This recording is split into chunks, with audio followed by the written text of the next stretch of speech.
గుట్ట పైనకి వెళ్ళాలి అంటే స్టెప్స్ ఉన్నాయంట. అందుకోసం కాస్త ముందుకెళ్ళాలి. మేమైతే నడుచుకుంటూ వెళ్తాము అని బావని అత్తమ్మ, మామయ్యని తీసుకురావడానికి పంపించేసాం కదా! ఇంక మా అక్క, నేను ఇద్దరమే నడుచుకుంటూ వెళ్తున్నాము పిల్లలతోటి. ఎంత పెద్ద గుట్టో! మా ఊరి గుట్టలు, మా ఊరి చుట్టూ గుట్టలే ఉంటాయి.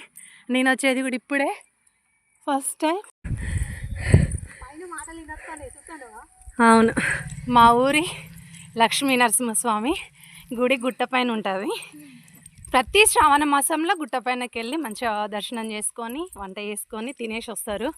ఈరోజు ఏమో మేము వద్దాం అనుకునేసరికి వర్షం. ఇప్పుడు టైము 12 దాటిందాక 12 దాటింది. వర్షంలోనే ఇగో నడుచుకుంటూ వస్తాను. మేము వచ్చింది కొంచెమే, పావలా వంతు కాదు. మేము గుట్ట పైనకి వెళ్తున్నాం కాబట్టి నాకైతే చాలా ఆయాసం వస్తుంది. ఇంకా చూసారా ఇక్కడ ఒక ద్వారం లాగా ఉండిందనమాట. నాకైతే బాగా అనిపించింది. అసలు ఎంత బాగుందంటే ఇంత బాగుంటుందని అసలు ఎక్స్పెక్ట్ చేయలేదు.